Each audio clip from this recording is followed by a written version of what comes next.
Hello and welcome to the One Giant Leap podcast with Jeff Shrimpton. Today, all the way from Canada, I believe, John, we have John Warrillow, who is an author, 2 books, Built to Sell and Automatic Customer. Hey, John, Built to Sell was the first business book I ever read. Oh man, and it didn't ruin you for life, did it? No.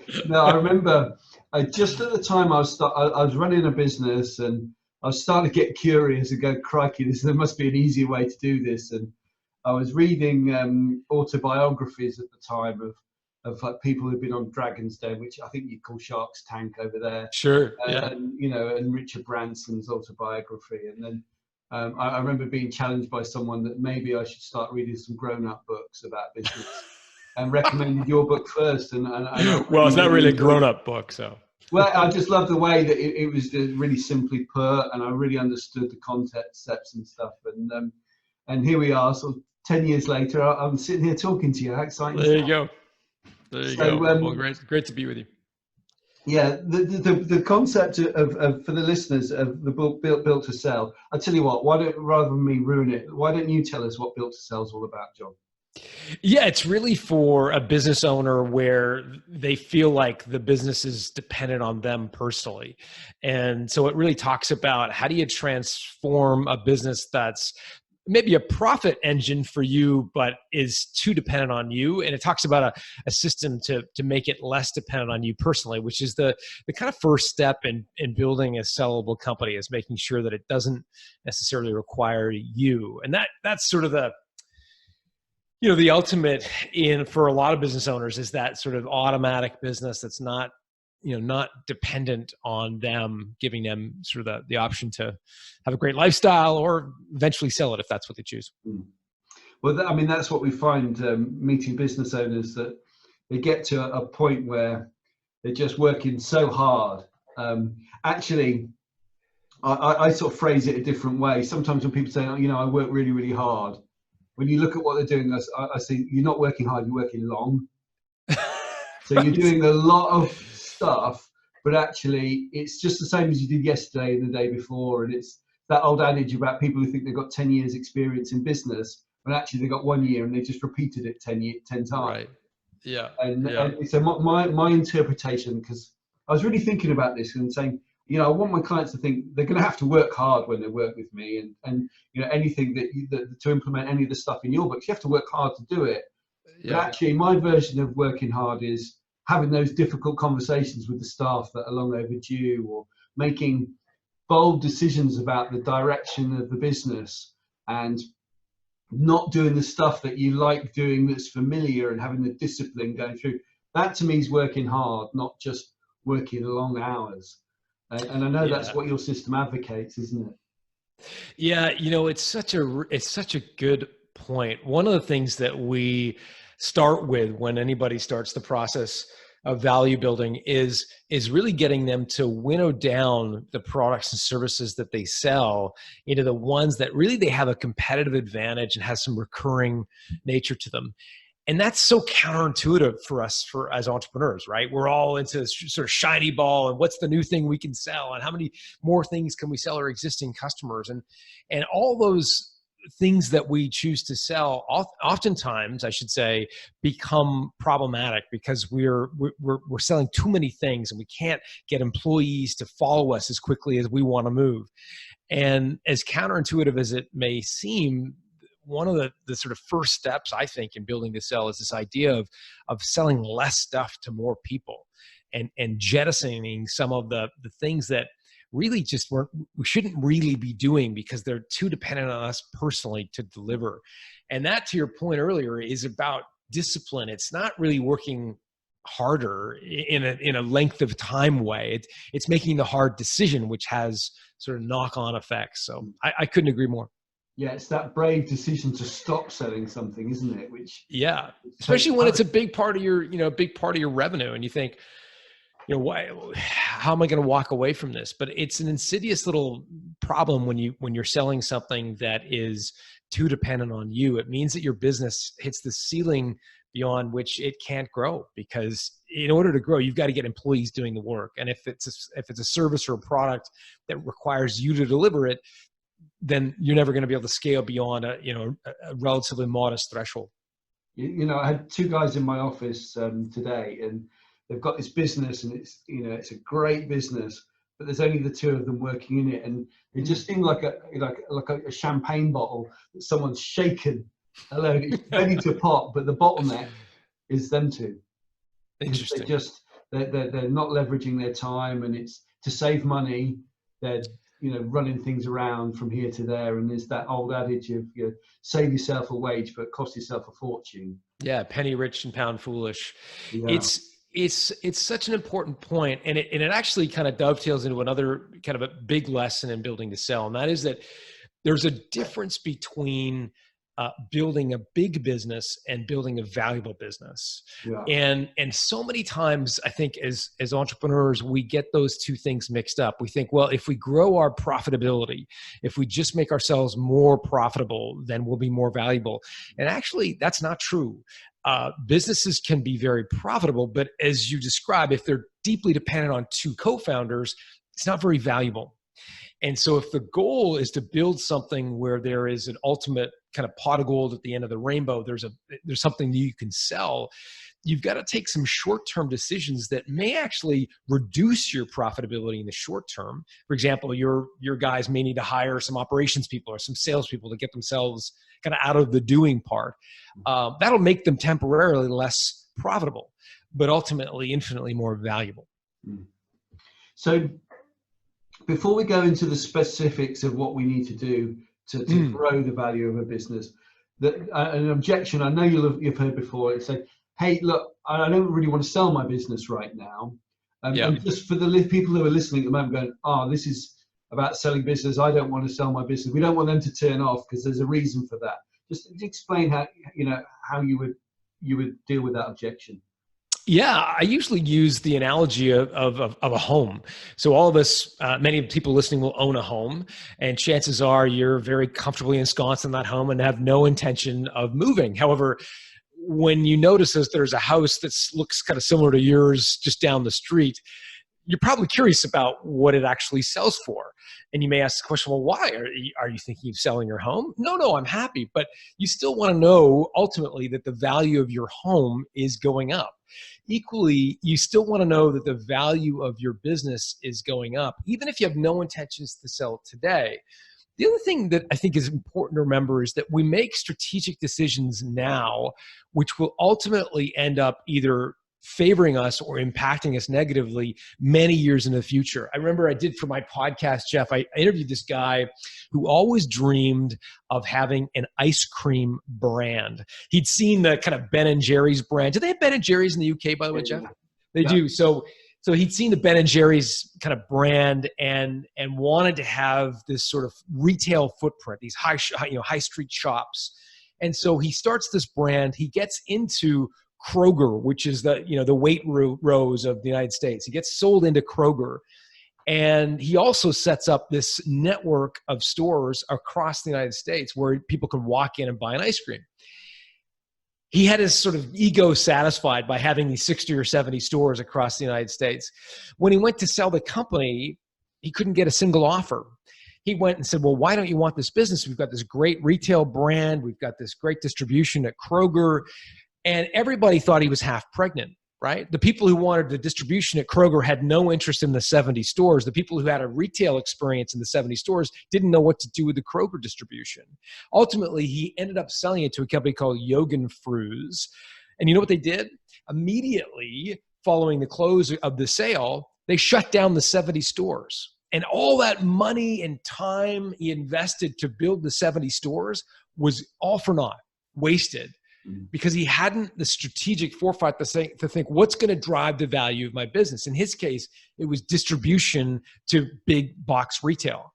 It wasn't a bunch of stores that rely on minimum wage employees, but he hadn't done that thinking. And so, whether it's just the value of your home or making strategic decisions today that will bear fruit 10 years from now, I think thinking through your business in this lens is critical.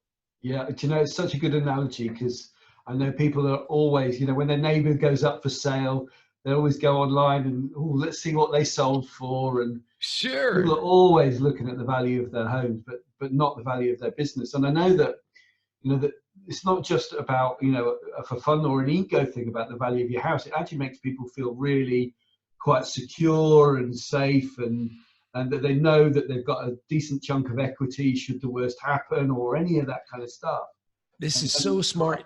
Yeah, I think this is such a big point, Jeff, because you're right. That feeling in your gut when you go to bed at night, knowing you've got a really valuable asset that if you chose to, you could sell it. It's an enormous sense.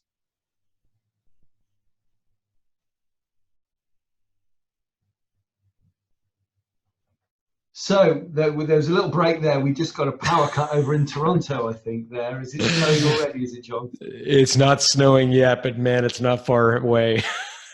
Yeah, no, I don't know what we had there, but a power outage of some sort. Thanks for your patience. Yeah, that's all right. So we were just talking about how people get that warm feeling from knowing that they're sitting on, you know, £500,000 worth of equity in their house, and stuff. They don't apply the same to their business, and how that's really useful, even if you don't want to sell right now.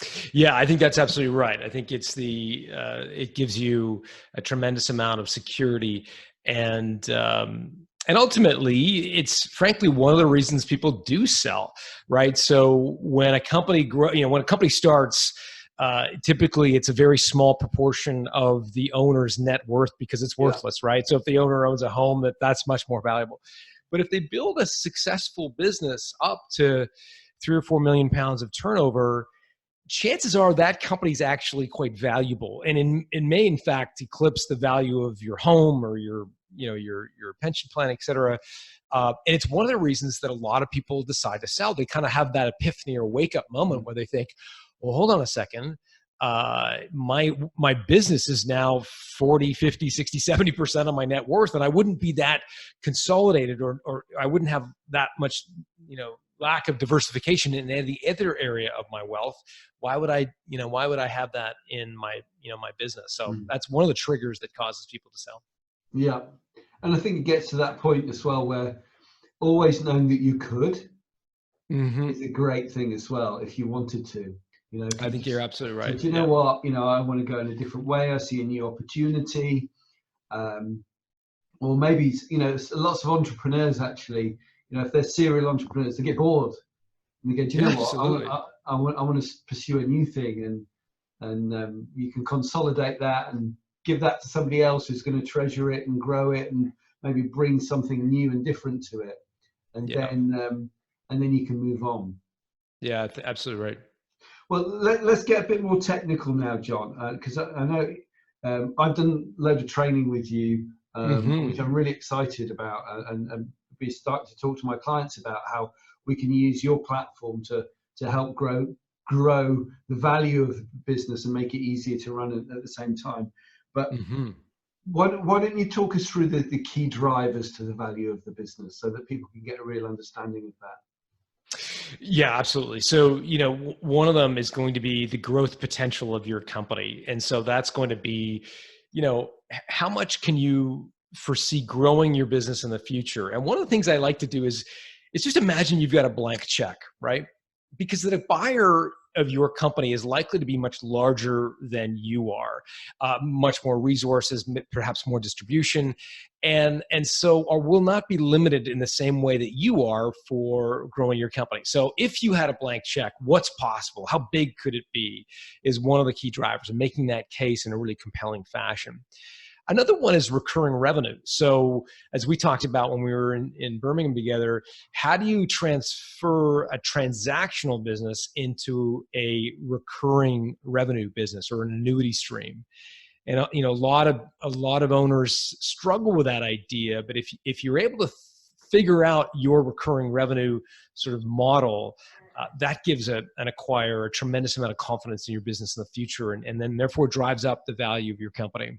Well, do you know what? And in your book, The Automatic Customer, you talk about this as well, don't you? And I had some real revelations through the training that we've done. And a client of mine has got just a subscription plan of £15 a month, where they get discounts and things, and they get certain things rolled into a program. And it wasn't until sort of looking at doing some training and then doing some math and went, holy moly. We can actually get the revenue of the business the revenue just from this £15 a month to cover all the business's overheads. Can you imagine? Within a That's year, amazing. Yeah. At £15 That's a amazing. pop, because she's got 4,000 customers on her books. So within a year we can get, so that, imagine, the strength of being in a business and knowing even if no one comes in the door that day, everything's paid, and I mean, what that's going to do for the sale value of the business as well. We've not actually run the scenarios yet on that, and we've not done her assessment yet, but we definitely will be soon. And when we tweak that up, that's going to have a massive recurring, an incremental effect on the sale price, isn't it? Yeah, I mean, and so much less stressful for her in the interim. One of the tremendous benefits of recurring revenue, I'm sure you guys have talked about it, is the predictability of it, right? So not only does she kind of know with confidence that all of her overhead is covered, she can also start planning her business more effectively, right? So a lot of businesses rely on drivers in the field, with trucks in the field. So one of the questions is, well, how many drivers do I need? How many trucks do I need? Say you have raw material that you need to buy. Knowing how many subscribers you have helps you figure that out. There's a story in the book of a guy named Sonyu Panda who co-founded a business called H Bloom. They sell flowers on subscription.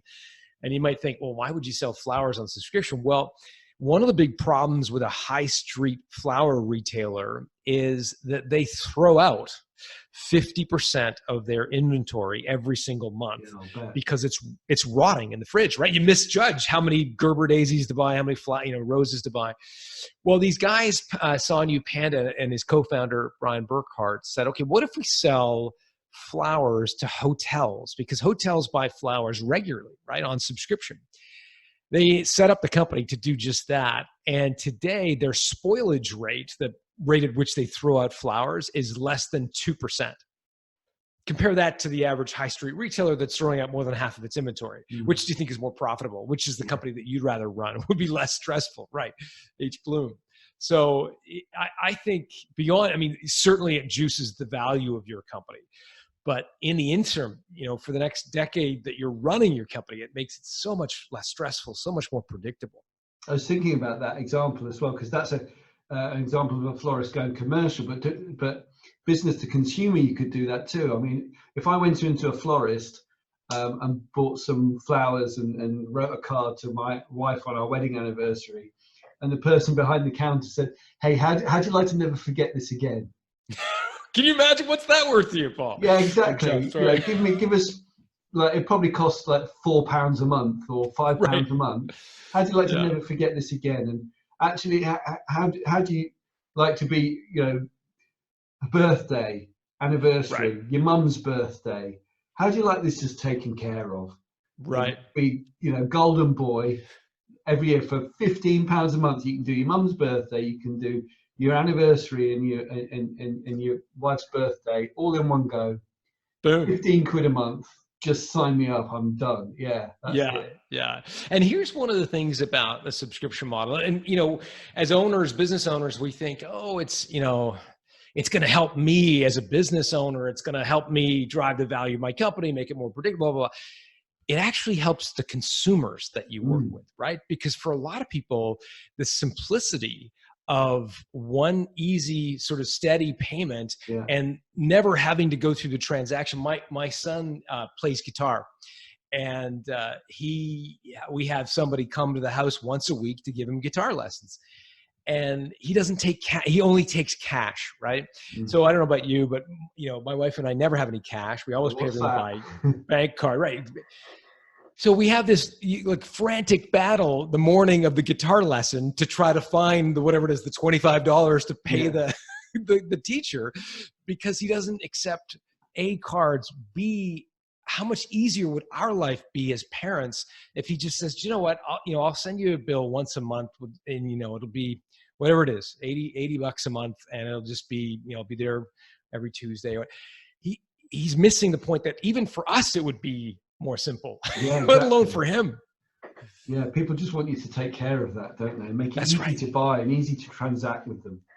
You bet. I made a video recently. I was ranting about small businesses and how there's a bit of a there's a popular internet meme going around saying, you know, when you buy from a small business, you're buying ballet classes for the little girl and, you know, piano classes for the boy, and you're not, and you know, you're not giving money to a multinational that doesn't pay their taxes and all that kind of thing. And I get that, and that's great, but these small businesses have got to pull their socks up if they want to compete with those, because, you know, go to a high street retailer for certain things and you need to make an appointment, get your phone out, boom, boom, boom, it's done.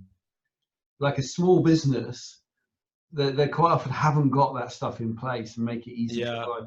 There's a toy shop near our house that my 8-year-old son was in with his mum, with my wife, and he actually said, an 8-year-old boy said, "It's rubbish in here, let's go." Because the atmosphere was so dry, you know, and they've really not thought about the customer experience and just put some nice music on, and it felt like a stale old library, you know. Don't touch anything. Man. Yeah, right. When an 8-year-old is walking out of a toy shop without wanting, you know, 6 things, it's a problem. Yeah, I mean, look, to put kidding aside for a second, Amazon is totally changing the game. And it goes without saying, for many people, the whole kind of competitive advantage of being the local provider, right, has gone away. And so many industries, so many small businesses have sort of relied on their unique kind of point of differentiation is, oh, but we're the local guy, or we're the local gal. Which is why I don't like that meme, because it's a little bit like begging, isn't it? So please come to us. Please right. Come to us, not the big guys. But actually, no, you need to give them a reason other than charity. Exactly right. And exactly right. And what's interesting about Amazon, to go back to something we were talking about earlier, is they are all in on subscription company offerings. Yeah. And so Amazon is not only changing the game for small businesses from a, what's your unique selling point? How do you make your toy store fun for an 8-year-old? But also, it's changing the game from the standpoint of now everything is offered on subscription, right? So they started off, I don't know if you subscribe to this, they had a service called Amazon Mom. They bought a company called diapers.com, which, you guessed it, auto-shipped diapers. They now have Amazon Prime in the UK, which is obviously unlimited shipping, and they've got all the videos and so forth.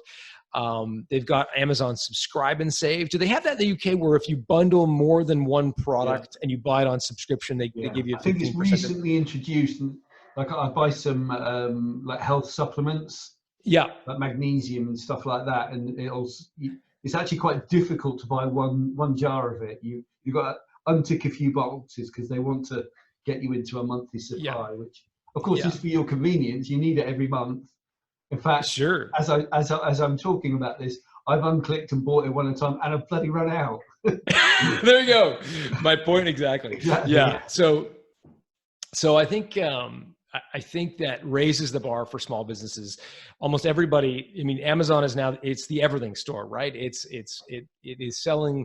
Its vision is to sell virtually everything, and therefore almost every small business is now competing with Amazon. Not only are you competing with that juggernaut, you're also competing with the subscription model. Whether you know it or not, they are offering, in many cases, the same products that you're offering, but on subscription. And so it goes back to what makes you unique, what makes you better than anyone in the world. It's we talked about value drivers earlier, Jeff. What's one of the things that really makes a business valuable is if you do something that nobody else provides.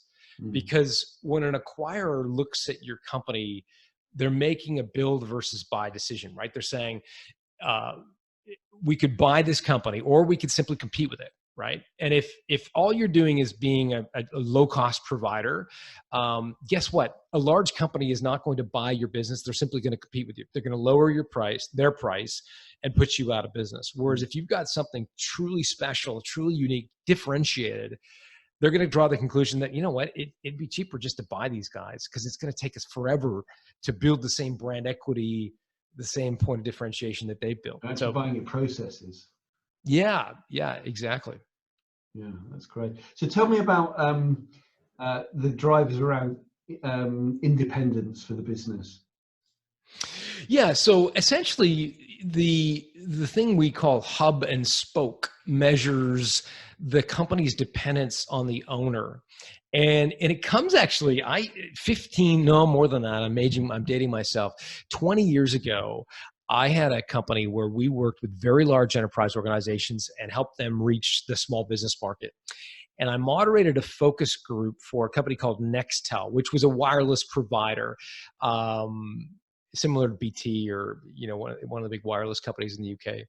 They had this thing called push-to-talk technology. Do you remember that little walkie-talkie technology? I can't remember what it was called in the UK. In any event, it's called push-to-talk in America. And they hired me, and they had 6 focus, business owners in a room, and I'd asked them each to describe their role as a business owner. And as you might imagine, most of them, drew the picture of the Christmas tree, like I'm at the top, and this guy drew a picture of a wheel. And I said, describe that to me. And he said, well, it's easy. I'm the hub in the wheel, and everyone comes to me, right? So a customer needs a discount approved, I will give it to them. An employee needs a vacation day, I'll grant it. Supplier wants to show us a new product to follow, I'll be the one to vet it. And he was quite proud of this kind of business model. He says, it's very efficient. And it is very efficient right up until the moment you either want to take a vacation or you're ill, and the whole thing breaks down, right? If you're used to connecting, if you're the hub in the wheel, you're going round and round and round, aren't you? Right, you're just going around and round and round. And again, it can be a very efficient business model, very efficient management model, as long as you're willing to work 365, because you can always be at the ready. But most of us just wear down on that idea. And so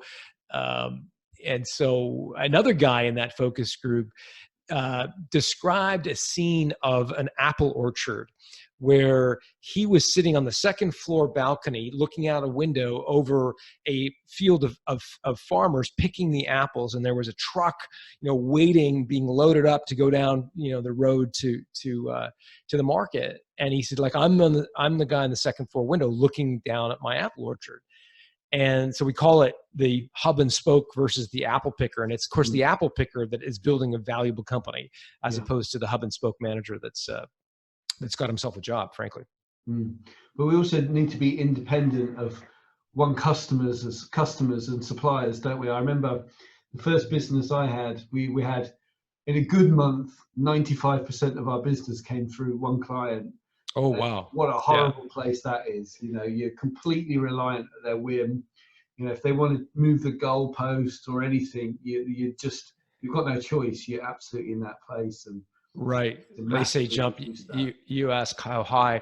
And it's funny, it's one of the things that I think is emotionally so draining for entrepreneurs, because as owners, as people who start companies, we are hardwired for independence, right? It's like kind of what makes us want to start our own companies as opposed to going to work for Barclays or BT or, it's so what makes us who we are. And so getting into a business feels very energizing because all of a sudden you're in control of your own destiny. But when you get into a situation like you found yourself in, and 95% of your revenue coming from one customer, you feel trapped. You feel horribly beholden to that customer. And so, we call that the Switzerland structure, by the way, where you're Switzerland obsessed with the idea of independence. Really what you're striving for is to be independent of any one customer, but also a single supplier or a single employee. And when you can maximize your results on the Switzerland structure, meaning you're independent of any of those 3 constituency, you're maximizing the value of your business and just helping you sleep at night, knowing that you're kind of in control and not those stakeholders. Yeah, great. So we've got some insight into the levers of growing the value. Can you give me some examples, maybe some of people that have been through the value builder process and what's come out the other end and the results that they've got? So lots of examples that come to mind. I mean, we talked about growth potential earlier. Rod Drury is a guy who started a company, Xero. Do you know Xero? Yeah. Yeah, so they compete with sort of Simply Accounting and QuickBooks and the kind of their cloud-based accounting. Anyways, billion-dollar company, unicorn, massive, massive company. What's interesting about Xero is they got the guy who started is a guy named Rod Drury, and he got the money to start Xero by selling another company called Aftermail. So Aftermail was in the business of helping businesses archive their email. This came out, I don't know if you got a lot of information on this in the UK. Have you ever heard of something called Sarbanes-Oxley? No. It's like, so it was legislation that came out in the wake of the Enron and WorldCom disasters in the United States, where the whole financial system almost came to a collapse because these two massive companies were basically cooking the books. And so legislators in the United States brought out this new legislation called Sarbanes-Oxley, which encouraged people to do a better job of, among other things, archiving their email. Mm-hmm. Well, Rod Drury is based in Wellington, New Zealand, and he gets word of this sort of new requirement for American companies, Fortune 500 companies. And he decides that he's going to build a software to help them archive their email. He does that and gets two sort of charter customers to give him $1 million each to use the software. Remember, these are Fortune 500, very large companies. So he's got two. They're generating a couple of $1 million in revenue. And he thinks, okay, maybe I should sell the company. And that's a really counterintuitive thing to do.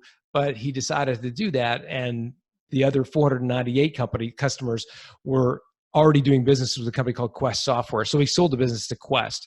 And made out like a bandit in doing that. Stephanie Breedlove is another example where, she had a business that did payroll for nannies. And so if you're a parent, you have a nanny to pay. She got acquired by a company called care.com, where they have 7 million subscribers. The reason they subscribe to care.com is to get pre-rated qualified nannies and caregivers for their local market. So if you've got an 8-year-old and you need a babysitter, you go on, you plug in your postal code, and it'll give you a list of people in your neighborhood. So Stephanie sells her payroll service to this company. At the time of the acquisition, she had $11 million in revenue. She sold to Care for $54 million, like an outlandish multiple. But in part, it was because she made the case of how Care could grow by buying Breedlove.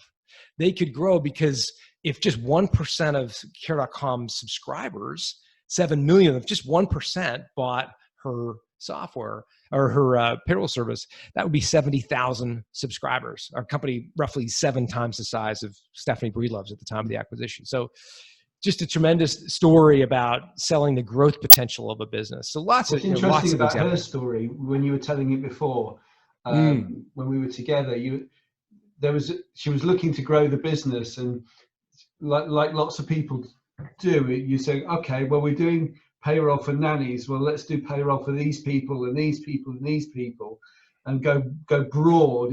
But she decided to double down and go deep, and said, no, we're only doing payroll for nannies. And it's that decision that made her inherently valuable to that one company, because if she'd have been a generalist, she'd have been sort of kind of worthless in that respect, wouldn't she? Yeah. It goes back to the earlier conversation we were having about, the difference between growing value and growing profitability. If she had focused just on growing her profits or her revenue, the easiest way to do that is to cross-sell your existing customers yet another additional service or product. And every business pundit worth their salt will tell you that, right? It's 8 times or 7 times easier to sell an existing customer another product than it is to find a new customer. The problem with that level of cross-selling is, unless you are really uniquely positioned to offer that additional product or service, it actually dilutes your value, right? Because when an acquirer buys a company, they're looking for that one thing that they can own that doesn't necessarily isn't something they already have, right? And so if you've just a kind of a Neapolitan ice cream, if you've got like tons of stuff, they're going to see just a hodgepodge of products and services that many of which they don't want to own.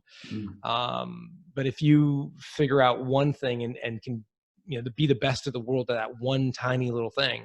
I mean, payroll for nannies, who knew? Like, that is a tiny niche of a niche of a niche of a niche, right? It's a tiny category. but it was enough for Stephanie Breedlove to get paid to the tune of $54 million. Yeah, not bad. Not a bad little chunk of change, that. Absolutely. So, John, let's wrap up. I think it's been really interesting talking to you. Loads of value, I think, for the listeners. So if people want to interact with you, I really recommend that they read Built to Sell, which is a fantastic book. It's a really easy, well-written book, really easy to read, and really makes the point. I haven't actually read Automatic Customer yet because I was only aware of it when we did that training recently, but you've given me some of the background through the training. I'm definitely going to read that soon. How else can they interact with you, John? I mean, the best way, look, if they're in Southern England, is to really reach out to you. I mean, you are a certified value builder, and as you know, we've trained shoulder to shoulder together now. And so if you're in the South, I'd pick up the phone and call you, frankly. I agree with you, John. You're absolutely right.